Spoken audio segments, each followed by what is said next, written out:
Welcome to our first edition of Rapid Reactions, which we will be doing here at Sports Talk ATL from now on.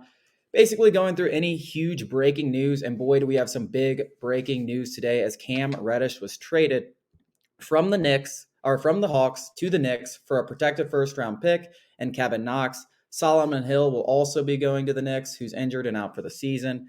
And so will a 2025 second round pick from the Brooklyn Nets. Now, this is going to be a polarizing deal to a lot of fans. Most people, I was on this bandwagon for a long time, thought Reddish was going to be an all-star player. He definitely has the look of one. He's long, 7-foot wingspan, silky smooth offensive game, has shown flashes on the defensive end. But the reality is Reddish, for the most part of his NBA career, has been two things. One, when off on the court, awful. Two, injured. He's struggled to stay healthy. He has been very inefficient, wildly inefficient, I would say. He turns the ball over too much. His shooting percentages are low. And though he's looked a little bit better in spurts this year, for the most part, he's been the same guy.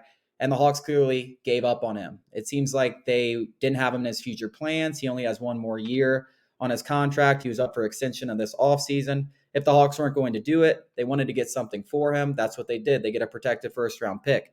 Now, this isn't the sexiest deal. The first round pick is protected to be top 18 this year, top 16 next year, and top 14 the years after that. So it's going to be an out of lottery pick from the Charlotte Hornets. But I do expect the Hornets to be in the playoffs probably this year, if not this year, next year. So the Hawks will get that first round pick, I think, in the next 2 years. And I really think this deal is all about acquiring assets and acquiring another bullet for Travis Schlenk, who's shown to be a wizard in the draft. When you look at his draft record, Cam Reddish is one of the few guys that hasn't panned out. But there's also another way to look at it. Could the Hawks be, gaining assets to make another big splash? Is Ben Simmons, is CJ McCollum, is Jaylen Brown on the cards? That's definitely a possibility. I mean, we've heard Travis Schlenk talk about him making a lot of moves. Most recently, Bleacher Report Jake Fisher reported that everybody is on the table in a potential deal except for Clint Capella and Trae Young, which makes sense. Those are the two pieces that will not be going anywhere. Trae Young is obviously the superstar of this team. Clint Capella, while he's not the sexiest player, he is extremely valuable to the defensive end of this team, where they've struggled this entire year. And they can't rely on Onyeka Okongwu to be the only center on the roster. So Clint Capella is not going anywhere. He's also under contract for 4 more years. So it makes a lot of sense. But what is the Hawks' plan? What is next for Atlanta? This is a team that went to the Eastern Conference Finals last year. But I would say, and I think most people would agree, they overachieved. They were a team that was supposed to be a borderline playoff team. They end up 2 games away from the finals. And then you come into this season and you're expecting them to look like a team that could compete for an NBA championship. Well, that's where overachieving can sometimes be a curse. And you just hope that Travis Schlenk is looking at this from what this team really is, which right now is not even a playoff caliber team, let alone a team with NBA championship aspirations. I mean, the Eastern Conference is loaded with at least 5 or 6 teams that are a lot better than the Hawks right now. And I don't know if the Hawks can close the distance through the trade deadline. I don't know if Ben Simmons is enough to close the distance. I don't know if CJ McCollum is or Jaylen Brown or whoever it is.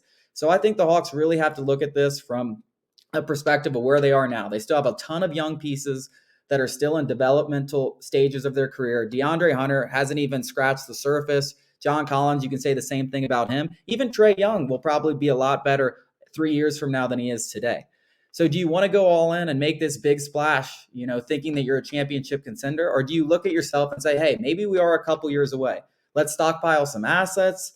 Let's see where these players work. I wouldn't be surprised to see Danilo Gallinari out if they can get a protected first round for him. I wouldn't be surprised to see really anyone traded.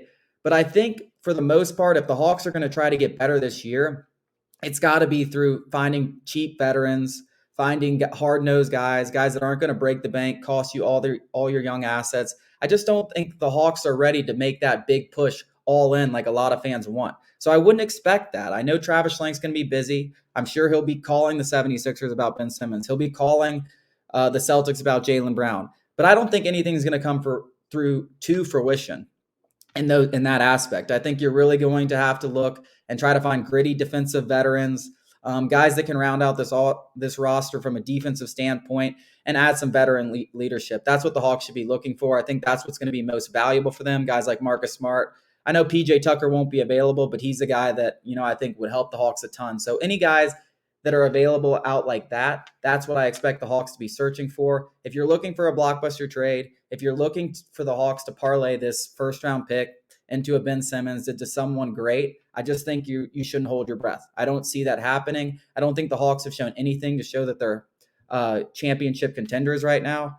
It's clear to me that they overachieved last year and that they need to really still be thinking towards the future. It's not an all-in move right now. Now is not the time to go all in. They're still at least a year or two away from having to do that. And frankly, I don't think there's a ton of moves out there, even if you wanted to do a blockbuster deal, that really fit with the Hawks. I'm not sure if Ben Simmons is the right guy to go after. I like his defensive ability, but I still don't think he puts the Hawks over the top. Jaylen Brown, he's a borderline all-star, but how is he going to be better than DeAndre Hunter in 3 years? I don't know. So I definitely think the Hawks need to see what they have. A lot of these guys have yet to really play together. The Hawks have been so injured, stricken by COVID over the last 2 years, that a lot of the core members haven't even played together. So let's see how this team gels together, gets better. I think you add veterans. I think that'll help in the win-loss column. I still think this team can make the playoffs, and who knows? With Trae Young, I think anything's possible because he's liable to go off for 50 on any given night. So I think you get some hard-nosed defense. You change the energy around the locker room. I think that's going to be the biggest key at this trade deadline. Adding superstars, I do not think is in the cards. Might Travis Schlenk do it? Who knows? But do I think it's the right decision at this point? Absolutely not.